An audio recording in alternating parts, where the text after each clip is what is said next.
place 2 days after International Holocaust Remembrance Day.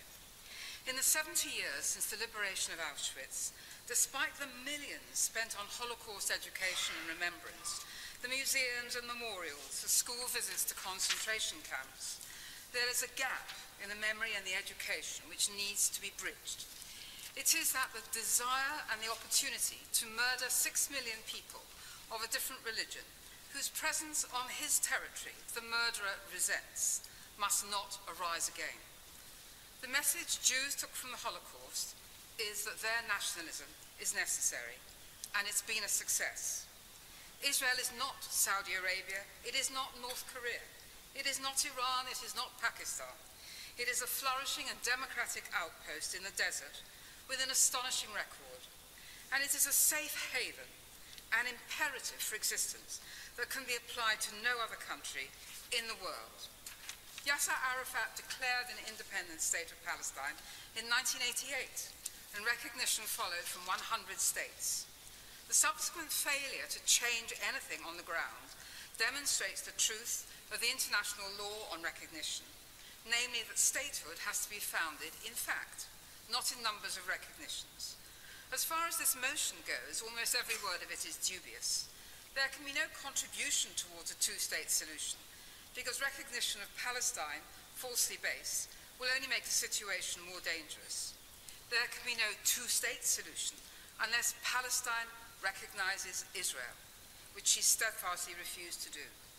There's no statehood attaching to Palestine in international law because it doesn't meet the criteria. A sovereign state of a Muslim Palestine has never existed, not before 1948 and not before 1967. It was Egyptian and Jordanian territory. Ehud Olmert's offer of a state was rejected in 2009.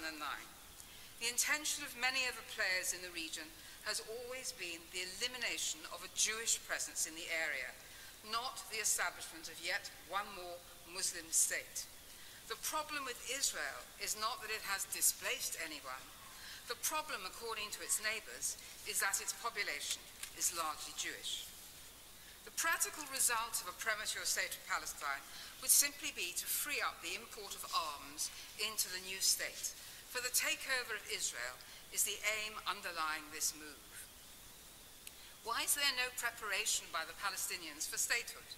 There's no governance structure, no independent administration, no industrialization, no negotiation of trade agreements with its neighbor Israel. The state wouldn't be a state in any recognizable form. Its leaders have declared that the current residents, whose status as refugees defies all logic, will remain defined as refugees. They will not be granted citizenship, nor would the state of Palestine open its doors to the Palestinian diaspora, those Palestinians whose miserable lives in Syria, Egypt, Lebanon, and elsewhere in the region are worse than those in Gaza and the West Bank.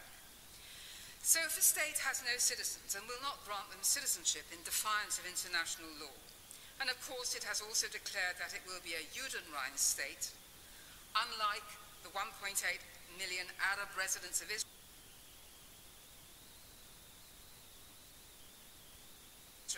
who've chosen to stay there. What will the state be for? It will be for a closer jumping off point for the demolition of the state of Israel in pursuance of the alleged right of return. As others have said, Fatah and Hamas want a one-state solution. Why should Israel recognize Palestine if there is no reciprocity, but only a step towards elimination in return? In the climate of extremism that is sweeping Europe, why should a country want to take a step that risks feeding it more? The only purpose is manipulative, to allow Palestinians to pursue claims against Israel at the UN and other international bodies.